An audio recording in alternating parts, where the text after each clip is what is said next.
Come on पाखी, तुम भी क्या पुराने जमाने की औरतों की तरह शुरू हो गई हो कि शादी से पहले घर से बाहर कदम नहीं रखना। अरे यार, जो मजे मेहंदी की रात को बाहर दोस्तों के साथ घूमने में हैं, वो भला घर में बैठकर बड़ी उम्र की औरतों की नसीहत भरी बातें सुनने में थोड़ी हैं। मैं कुछ नहीं जानती, बस तुम कल रात 2 बजे तक छत पर आ जाना और फिर वहीं से दीवार फलांग कर हम सब लड़कियां तुम्हें मेरी ही छत पर मिल जाएंगे।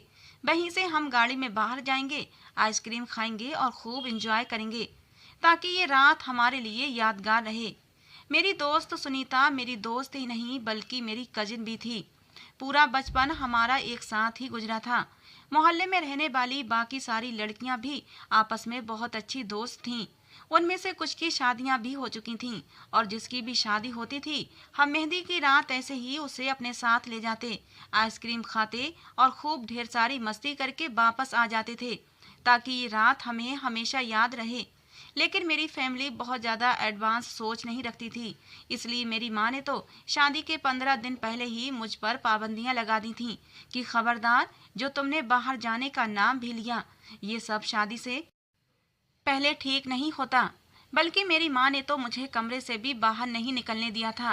रोजाना मेरी सहेलियां और सुनीता शाम को आ जाती और हम ढोलक बजाते, गाने गाते, खूब शोर शराबा करते। वो मुझे मेरे होने वाले पति वीर के नाम से खूब तंग करती थी। मेरी शादी अनजान लोगों में हो रही थी। वीर मेरे लिए बिल्कुल अनजान था और उसके घर वाले भी। शादी को अभी 10 दिन बाकी थे कि मेरी सास ने आकर कह दिया कि उनके यहाँ मेहंदी की रस्म नहीं की जाती। वो लोग इस रस्म को सही नहीं मानते, क्योंकि फिर इस रस्म में लड़के और लड़कियों का बेहुदा डांस होता है, जो उन्हें बिल्कुल भी पसंद नहीं। हालांकि मैं अपने घर में सबसे छोटी थी, इसलिए बड़े सब बहन भाइयों ने यही कहा कि हमने पाखी की शादी पर अपने सारे अरमान पूरे करने हैं। और मैं भी यही सोचती थी कि शादी तो एक ही बार होती है, मैं क्यों भला अपनी शादी का मजा किरकिरा करूं। इसलिए मेहंदी पर सिर्फ हमारे घर के ही मेहमान इकट्ठे हुए थे, लड़के वालों की तरफ से किसी ने भी नहीं आना था। इसलिए मेरी माँ ने कहा मेहंदी की रस्म 8 दिन पहले ही कर ली जाए। रात के 2 बज रहे थे और मैं सुनीता को समझा समझा कर थक गई थी कि मेरी माँ ने तो कमरे से बाहर निकलने पर भी मेरी पाबंदी लगा दी है। तुम मुझे कैसे बाहर लेकर जाओगी? लेकिन वो कहने लगी, तुम सब कुछ मेरे ऊपर छोड़ दो। तुम्हारी मेहंदी के जोड़े में ही हम तुम्हें बाहर लेकर जाएंगे और आइसक्रीम भी खाएंगे। तुम बेफिक्र रहो, बस तुम रात के 2 बजे छत पर आ जाना। और फिर यही हुआ था। मेहंदी का हंगामा रात के 1 बजे तक जारी रहा। उसके बाद सभी थक थक कर अपने कमरों में जाकर गहरी नींद सो चुके थे। जैसे ही रात के 2 बजे सुनीता की कॉल आ गई कि हम सब लड़कियां छत पर मौजूद हैं, बस तुम जल्दी से ऊपर आओ। सुनीता मेरे चाचा की लड़की थी और उसका घर मेरे घर के बराबर ही था। मैंने उस वक्त मेहंदी के पीले रंग का लहंगा पहन रखा था। फूलों का जेवर तक मुझे उतारने की अनुमति नहीं दी थी। मेरी हमजोलियां कहने लगीं, सजी सबरी ही आना। हल्का फुल्का मेकअप भी मैंने कर रखा था। मैंने अपने कमरे का दरवाजा खोला तो सन्नाटा छाया हुआ था। सब लोग थक चुके थे, इसलिए सो रहे थे। मैं दबे कदमों से चलती हुई छत की तरफ आई। धीरे धीरे सीढ़ियां चढ़ती हुई जैसे ही छत पर पहुंची, मेरी सारी अफलातून सहेलियां छत पर पहले से मौजूद थीं। मुझे देखकर दबी दबी हंसी हंसने लगीं। मैंने घबराकर अपने होंठों पर उंगली रखी और उन्हें चुप करने का इशारा किया। फिर इसी लहंगे में दीवार कूदकर मैं सुनीता की छत पर आ गई थी। वहीं से हम धीरे से सीढ़ियां उतरते हुए नीचे आ गए। सुनीता की छत की सीढ़ियां बाहर आंगन में जाती थीं, घर के अंदरूनी हिस्से में नहीं। वहीं से मेन गेट करीब था। गाड़ी पहले ही सुनीता ने मेन दरवाजे पर खड़ी कर ली थी। हम बिल्कुल सावधानी से कदम उठाते हुए मेन गेट तक पहुंचे थे। मेन गेट की चाबी सुनीता के पास मौजूद थी। हम अगले ही पल गाड़ी में बैठ चुके थे। गाड़ी की ड्राइविंग सुनीता ने ही की थी। हम 4 सहेलियां थे। मुझे सुनीता ने अपने साथ आगे फ्रंट सीट पर बिठा लिया था। रात के 2 बजे हमारी गलियों में तो सन्नाटा मचा हुआ था, लेकिन बाजार खुले हुए थे और शहर में तो वैसे भी देर तक बाजार खुले ही रहते हैं। हम लोग मार्केट में पहुंचे तो ज्यादातर दुकानें बंद हो चुकी थीं। बस कुछ ही दुकानें खुली हुई थीं। एक आइसक्रीम पार्लर पर जब हम दाखिल हुए तो वो कहने लगा, देखिए टाइम खत्म हो चुका है, इसलिए हम माफी मांगते हैं, आप लोग यहाँ से जा सकती हैं। लेकिन हमने उस दुकान वाले की विनती की कि प्लीज हमें आइसक्रीम खाने दो। सुनीता कहने लगी, हमारा नहीं तो दुल्हन का ही ख्याल कर लो, जो घर वालों से छुपकर आइसक्रीम खाने आई है। इस बात पर सब लड़कियां हंसने लगी थीं। दुकान वाला भी मुस्कुराने लगा। कहने लगा, अच्छा चलो आ जाओ अंदर। पूरा पार्लर खाली था सिवाय एक टेबल के। वहां पर एक नौजवान लड़का ढेर सारी आइसक्रीम अपने सामने रखे खा रहा था। जब हम अंदर दाखिल हुए तब हमने उसे देखा था। उस लड़के की नज़र मुझ पर ही टिकी हुई थी, क्योंकि मैंने ही मेहंदी का लहंगा पहन रखा था, जो अच्छा खासा फैंसी भी था। बाकी लड़कियों ने तो साधारण से कपड़े ही पहने हुए थे। हम एक टेबल पर जाकर बैठ गए। वो लड़का लगातार मुझे ही देखे जा रहा था। आइसक्रीम जैसे तैसे ख़त्म हुई तो मैंने सुनीता से कहा, चलो यहाँ से, क्योंकि मुझे अब बेहद बेचैनी हो रही थी। इससे पहले कि हम उस आइसक्रीम पार्लर से बाहर जाते, वो लड़का भी उठा था और मेन दरवाजे के पास चला गया और वहाँ खड़ा हो गया। हम अभी अपनी कुर्सियों से उठ भी नहीं पाए थे जब उसने मेन गेट के पास खड़े होकर आइसक्रीम वाले को गुस्से से पुकारा। कहने लगा, बाहर निकलो और दुकान का शटर बंद कर दो। ये सुनकर तो हम सब लड़कियों की जान निकल गई थी। साथ ही उस लड़के ने अपनी जेब से पिस्तौल भी निकाल ली थी। ये देखकर हम सबके रंग उड़ गए थे। हम सब लड़कियां फौरन आइसक्रीम पार्लर के मेन दरवाजे पर चले गए। हमें लगा वो आदमी शायद दुकान लूटने आया है, इसलिए हमारा यहाँ से जल्द निकल जाना बेहतर है। हमने कहा, हमें यहाँ से बाहर जाना है। वो लड़का मेरी तरफ बढ़ा और कहने लगा, ऐसे कैसे जाने दूं तुम्हें? तुम्हारे हुस्न ने तो मेरे होश उड़ाए हैं। क्या कमाल लग रही हो। ये सुनकर मेरा दिल धड़कना भूल गया था। ये कहने के बाद उसने आइसक्रीम पार्लर के मालिक से कहा कि तुम बाहर जाकर शटर बंद करते हो या फिर मैं तुम्हारा भेजा उड़ा दूं। उसने अपनी पिस्टल को आइसक्रीम पार्लर के मालिक के सर की तरफ तान कर कहा था। आइसक्रीम वाला डर गया। मेरी दोस्तें भी घबरा गई थी। मेरा तो ये हाल था कि मैं तो रोने को थी। मैंने कुछ संभल कर कहा, तुम जानते नहीं हो कि मेरा भाई पुलिस में है। छोड़ दो मुझे, वरना मैं तुम्हें छोड़ूंगी नहीं, पुलिस के हवाले कर दूंगी। मुझे यही बहाना उस वक्त ठीक लगा था।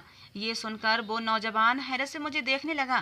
कहने लगा, अच्छा तो तुम मुझे पुलिस के हवाले कर दोगी? उसने मुझे बाजू से पकड़कर पीछे किया और दरवाजे से हट गया। उस दुकानदार से कहने लगा, जाओ बाहर और जो कहा है वो करो। फिर मेरी दोस्तों से कहने लगा, सामने टेबल पर बैठ जाओ। अपनी इस खूबसूरत सहेली को अपने साथ लेकर जाना चाहती हो ना? इसकी शादी है ना?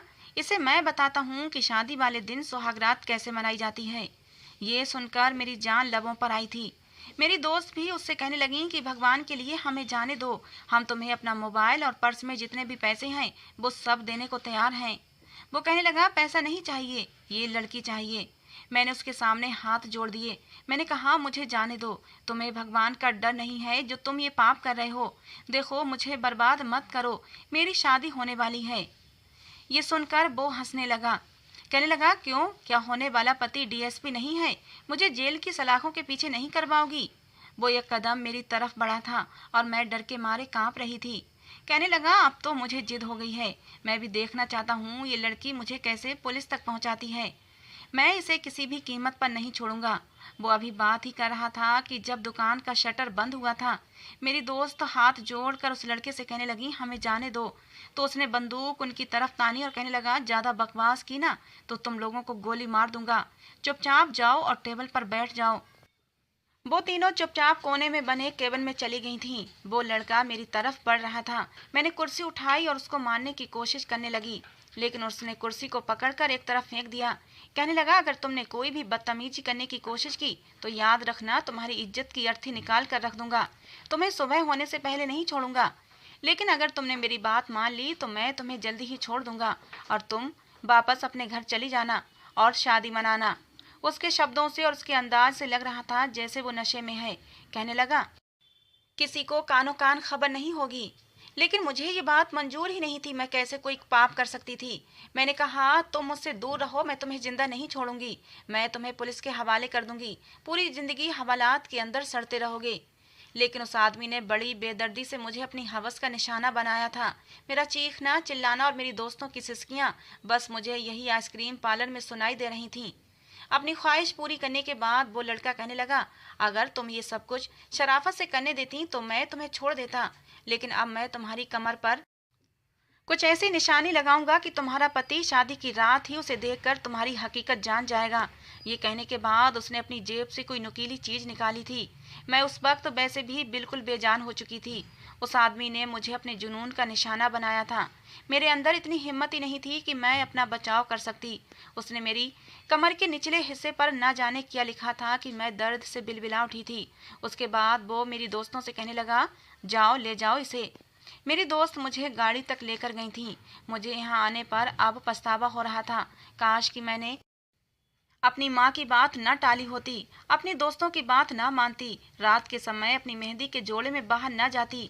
मेरी दोस्त भी अब बुरी तरह रो रही थीं और मुझसे माफ़ी मांग रही थीं, लेकिन मैं चुपचाप गुमसुम बैठी हुई थी। अब सुबह के 4:30 बज चुके थे। सुनीता की छत से ही मैं अपनी छत पर गई और अपने कमरे में आ गई और अपनी किस्मत पर फूट फूट कर रोने लगी।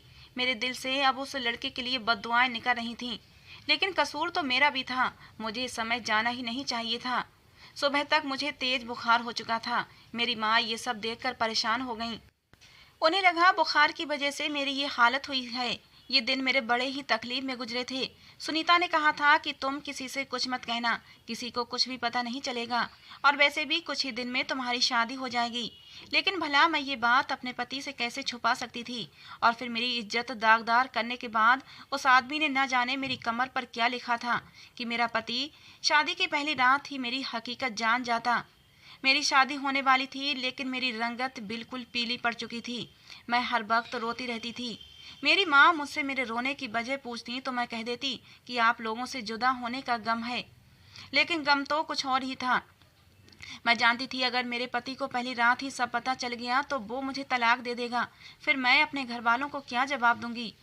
मेरे घरवाले मुझे ही भला बुरा कहेंगे कि तुमने हमारी नाक कटा दी, हमारी इजाज़त के बगैर रात को क्यों गईं।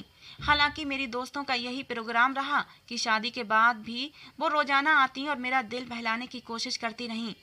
कहती किसी को शक नहीं होगा, लेकिन सन्नाटा तो मेरे दिल के अंदर था, जो किसी भी पल कम नहीं होता था। उस लड़के के लिए मेरे दिल से हर पल बद्दुआएं निकला करती थीं। भगवान करे वो मर जाए, या उसके साथ कुछ ऐसा हो कि वो पूरी जिंदगी तड़पता रहे, तकलीफ बर्दाश्त करता रहे, रोए, मौत मांगे, लेकिन उसे मौत भी ना मिले। मैं जितनी बद्दुआएं उसे दे सकती थी दे रही थी। उस लड़के ने मेरी जिंदगी बर्बाद करके रख दी थी। मैं जानती थी कि मेरी शादी का अंजाम क्या होने वाला है। जैसे जैसे मेरी शादी के दिन करीब आ रहे थे, मुझ पर एक डर सवार था। शादी के दिन भी मैं दुल्हन बनी बैठी थी, लेकिन डर के मारे कांप रही थी। सब लोग हंस रहे थे, बातें कर रहे थे, मेरी तारीफें कर रहे थे, लेकिन मैं चुप थी। हालांकि मैंने वीर को पहले नहीं देखा था, बस एक बार उसकी तस्वीर देखी थी। शादी से कुछ दिन पहले तक मुझे अपने पति को देखने का बहुत शौक था। मैं दिन गिनती थी अपनी शादी के, लेकिन आज मैं चाहती थी ये सारा मंजर मेरी आंखों के सामने से गायब हो जाए, या फिर वो हादसा कोई सपना बन जाए, उसका हकीकत से कोई लेना देना ना हो। लेकिन मेरे बस में कुछ भी नहीं था। विदाई के समय भी मैं मरे मरे कदमों से अपने घर से विदा हुई थी। गाड़ी में मेरी दोनों ननद मेरे बराबर में बैठी हुई थीं और मेरे साथ हंसी मजाक कर रही थीं, लेकिन मेरे चेहरे से मुस्कुराहट गायब थी। मैं अपनी ससुराल पहुंची तो मुझे मेरे कमरे में बिठाया गया। उस वक्त मेरा दिल यूं था जैसे डर के मारे बंद हो जाएगा। मेरा जी चाहा कहीं से मुझे जहर मिल जाए और मैं खाकर अपनी जान दे दूं। क्या जवाब दूंगी अपने पति को? मैं ना तो पवित्र थी और ना ही उसके लायक थी। इसलिए सोचा अपनी आंखें बंद करके सारी हकीकत अपने पति को बता दूं। फिर मुझे अपने समाज का रवैया याद आने लगा। ऐसी लड़कियों के बारे में कोई भी सच सच नहीं मानता, बल्कि उसी को बदनाम करके धक्के देकर घर से निकाल दिया जाता है। मेरा पति भला क्यों ऐसी लड़की के साथ जिंदगी गुजारेगा जो पहले से ही दागदार हो? और मैं ये भी नहीं कह सकती थी कि इसमें मेरा कोई दोष नहीं था। मेरा दोष बस ये था कि मुझे रात के समय बाहर नहीं जाना चाहिए था। मैं यही सोच रही थी कि तभी कमरे का दरवाजा खुला और वीर अंदर दाखिल हुआ। मैंने एक नज़र उसे देखा। काफ़ी सीरियस नौजवान लग रहा था। बड़ी खामोशी से आकर मेरे सामने बैठ गया। मैं अपने अंदर हिम्मतें जमा करने की कोशिश कर रही थी कि उसे सच बता दूं। फिर चाहे मुझे जो मर्जी सजा दे, मैं उस सजा को स्वीकार कर लूंगी, लेकिन उसके साथ धोखे का रिश्ता नहीं निभाऊंगी। लेकिन मेरे कान में बार बार अपने दोस्तों की बातें गूंज रही थीं, जो कह रही थीं कि अपने पति को कभी भी इस हादसे के बारे में मत बताना। वो कभी भी तुम्हारी बात का विश्वास नहीं करेगा।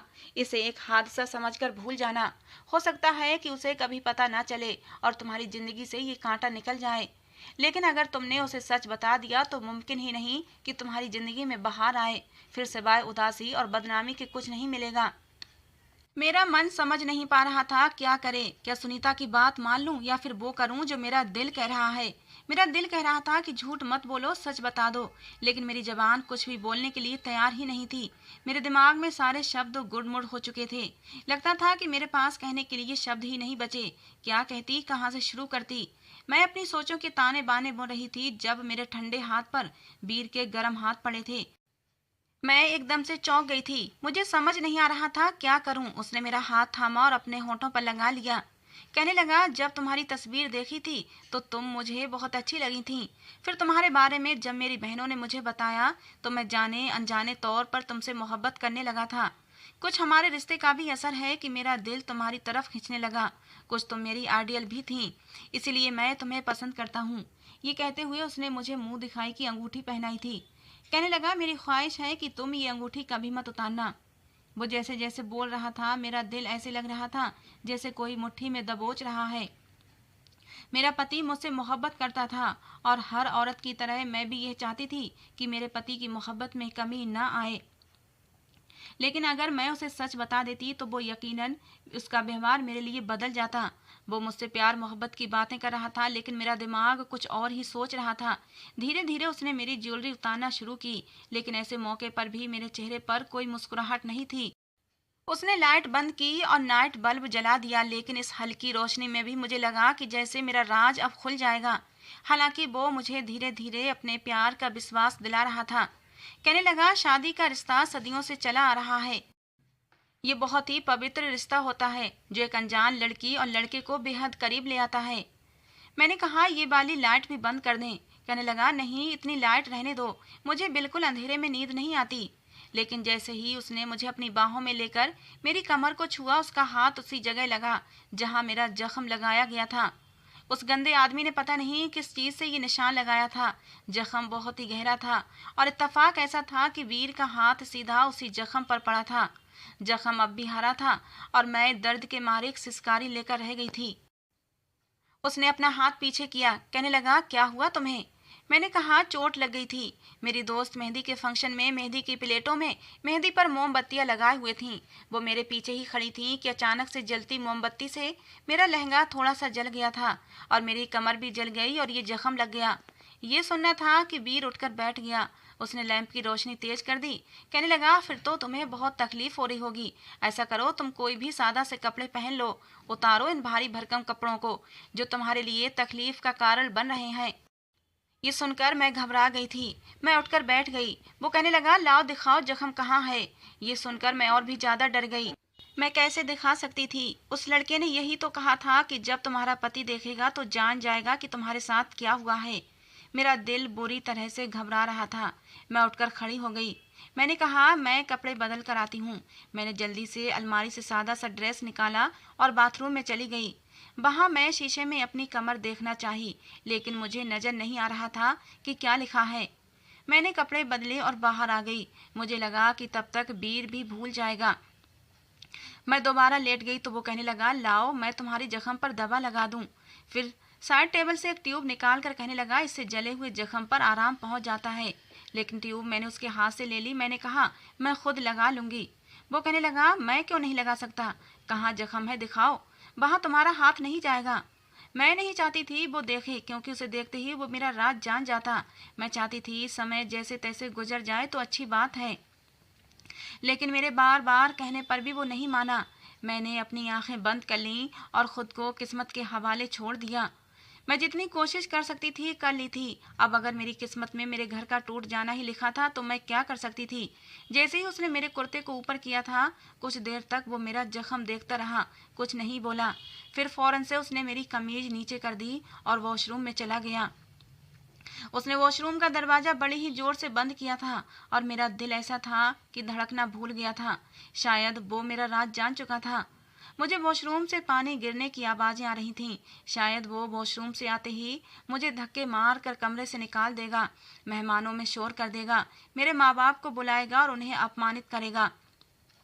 मुझसे मेरी बद किरदारी की वजह पूछेगा। मेरा जी चाहा काश कि मुझे सीपल मौत आ जाए। लेकिन मैंने देखा कि वो वॉशरूम से बाहर आया तो उसकी आंखें लाल थीं। वो बाहर आया और साइड टेबल से पानी की बोतल उठाई और 2-3 घूंट पीकर वो कमरे में बने छोटे से मंदिर में चला गया। मेरा दिल अब भी डर के मारे कांप रहा था कि पता नहीं आगे क्या होने वाला है। लेकिन मैं हैरान तो उस वक्त हुई जब मुझे मंदिर से रोने की आवाजें आने लगीं। वीर रो रहा था और रोते हुए कह रहा था, भगवान तेरा लाख लाख धन्यवाद है। ये सुनकर मेरा तो दिमाग चकराने लगा। वो किस बात का धन्यवाद कर रहा था? मुझे तो लगा था कि ये सब देखकर वो मुझे घर से निकाल देगा, लेकिन वो तो, या शायद उसने किसी और बात का धन्यवाद किया होगा। शायद उस लड़के ने मेरी कमर पर सिर्फ जख्म ही डाला होगा, कुछ भी ऐसा नहीं लिखा होगा कि जिससे ये पता चल सके मेरे साथ क्या हुआ है। जैसे ही वो मंदिर से बाहर आया मेरे पास बैठ गया और फिर मेरी कमर पर दबा लगाई। कहने लगा, पाखी तुम्हें आराम की जरूरत है, तुम ऐसा करो सो जाओ। मैं हैरान थी। उसने उस रात मुझे छुआ भी नहीं था। ये बात मेरे लिए अजीब थी क्योंकि जिस तरह से वो पहले मेरी तारीफें कर रहा था, अपनी बेताबियों का जिक्र कर रहा था, मुझे नहीं लगता था वो रात को अपना हक वसूल नहीं करेगा। लेकिन उसने मुझे हाथ नहीं लगाया। मैं जितना इस बारे में सोच रही थी उलझती जा रही थी। सुबह नाश्ते के बाद वो कहने लगा, मैं तुम्हें किसी से मिलवाना चाहता हूँ। फिर वो मुझे ऊपर ले गया। एक कमरा था जो कि बंद था। उसने हल्की सी दस्तक दी। अंदर से आवाज आई, कौन है? वीर कहने लगा, मैं हूँ वीर, विवेक दरवाजा खोलो। अंदर से आवाज आई, वीर तो आ जाओ ना यार, दरवाजा खुला है। जैसे ही वीर ने दरवाजा खोला मुझे लगा कि जमीन फटी है और मैं उसके अंदर चली गई हूँ। मुझ पर जैसे कयामत टूटी थी क्योंकि सामने तो वही लड़का व्हील चेयर पर बैठा हुआ था। जितना उसे देखकर मैं हैरान थी उतना ही वो लड़का मुझे देखकर हैरान था। मेरा दिल तो ये था कि धड़कना भूल गया था। मैं फौरन से पलट गई। मैं बाहर जाने लगी जब वीर ने मेरा बाजू पकड़ा। कहने लगा, ये मेरा छोटा भाई है, मिलोगी नहीं इससे? ये सुनकर तो मुझ पर जैसे कयामत टूटी थी। वो भी फटी फटी आंखों से मुझे देख रहा था। ये कैसी आजमाइश थी मेरे लिए। मेरा घर तो शायद अब वाकई बर्बाद हो जाता। वीर मुझे अंदर ले गया। कमरे का दरवाजा भी बंद कर दिया। वो लड़का मुझसे नजरें चुरा रहा था, मिलाता भी कैसे। उसके चेहरे से पसीना बहने लगा। वीर मुझे उसके पास ले गया। उसके सामने रखे सोफे पर मुझे बैठने के लिए कहा और खुद भी बैठ गया और उस लड़के से पूछने लगा, विवेक क्या ये वही लड़की है? ये सुनना था कि मेरी जान निकली थी, तो क्या वीर ये सब जानता था? विवेक ने नजर नहीं उठाई थी, हालांकि उसने अपना सर हिलाकर हाँ का इशारा किया था। साथ ही साथ वो फूट फूट कर रोने लगा। कहने लगा, मुझे माफ कर दो, मैंने तुम्हारे साथ बहुत बड़ा जुल्म किया था, लेकिन देखो मुझे इसकी कितनी बड़ी सजा मिली है। कहने लगा, उस रात मेरे दोस्तों ने मुझे शराब पिला दी थी और अगर मैं ऐसे ही घर चला जाता तो मेरी माँ को पता चल जाता। इसलिए मैं आइसक्रीम पार्लर पर जाकर ढेर सारी आइसक्रीम मंगाई और खाने लगा। लेकिन जब तुम्हें वहां अपनी दोस्तों के साथ आते देखा तो तुम्हारे हुस्न को देखकर मुझ पर शैतान सवार हो गया था। मैं कभी कभी शराब पी लिया करता था, लेकिन मेरे घर वाले नहीं जानते थे, सिवाय वीर के, क्योंकि मैं उससे कुछ नहीं छिपाता था। वो मुझे हमेशा रोकता था कि ये मत किया करो। मैं कहता, छोड़ दूंगा, बस शौक है, कुछ साल अपना शौक पूरा करने के बाद छोड़ दूंगा।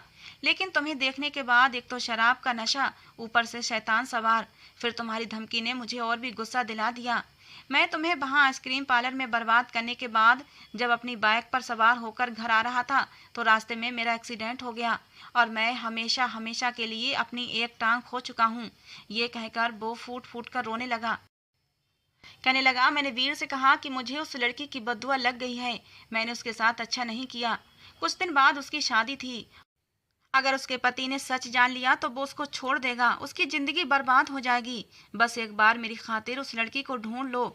मैंने वीर को बता रखा था कि मैंने उस लड़की के निचले हिस्से पर अपने नाम का पहला लेटर बी का निशान बना दिया है।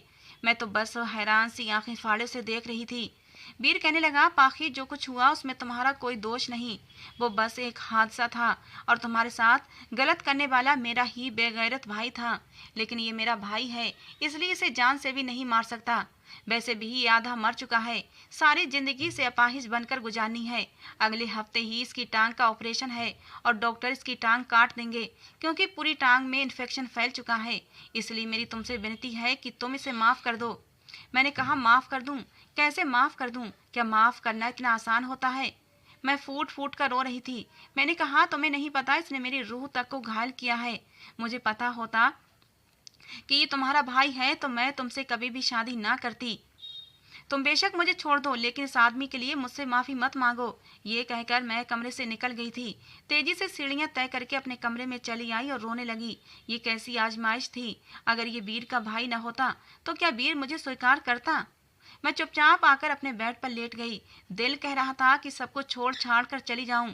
मैं रोज रोज उस आदमी की शक्ल नहीं देखना चाहती थी जिसने मेरे साथ ये जुल्म किया था, लेकिन दिमाग मुझे समझा रहा था कि जो कुछ हुआ उसे भूल जाओ और अपनी नई जिंदगी की शुरुआत करो। जब इस बात का खुलासा होगा तो तुम भी कसूरवार ठहराई जाओगी। शादी के फैंसी लहंगे में रात के 2 बजे जाने की क्या तुक थी। लोग तुम पर भी उंगली उठाएंगे। अगले हफ्ते विवेक का ऑपरेशन हुआ। उसकी टांग काट दी गई थी। मैंने अभी तक वीर को कोई जवाब नहीं दिया था और ना ही उसने मुझे हाथ लगाया था। हालांकि वो मुझे बार बार कहता कि विवेक को माफ कर दो। विवेक मेरे सामने नहीं आता था, लेकिन विवेक की टांग काट देने के बाद भी विवेक का जख्म भर नहीं रहा था। उसका इन्फेक्शन बढ़ता ही जा रहा था। डॉक्टर निराश थे। कहने लगे, अगर ये इन्फेक्शन पूरे शरीर में फैल गया तो हम इसे बचा नहीं सकेंगे। उस दिन वीर मेरे सामने हाथ जोड़कर बैठ गया। कहने लगा, अगर तुम विवेक को माफ कर दोगी तो मुझे विश्वास है कि भगवान भी विवेक को माफ कर देगा और वो सही हो जाएगा। भगवान के लिए मेरे भाई को बचा लो। मैं जानता हूँ उसने तुम्हारे साथ गलत किया, लेकिन उसे उसकी सजा मिल चुकी है। अगर वो मर भी गया तो मरने के बाद भी उसकी आत्मा को चैन नहीं मिलेगा, हमेशा तड़पता रहेगा, क्योंकि तुम उसे माफ नहीं करोगी तो मरने के बाद भी बेचैन ही रहेगा। अब मैं इतनी पत्थर दिल भी नहीं थी। विवेक की चीखें मेरा दिल दहला देती थीं। उसकी तकलीफ दिन ब दिन बढ़ती जा रही थी और उस दिन मैं बिना किसी को बताए विवेक के कमरे में चली गई थी। मुझे देखकर उसकी आंखों में आंसू आ गए थे और मेरे सामने उसने हाथ जोड़ दिए। मैंने विवेक के हाथों को थाम लिया।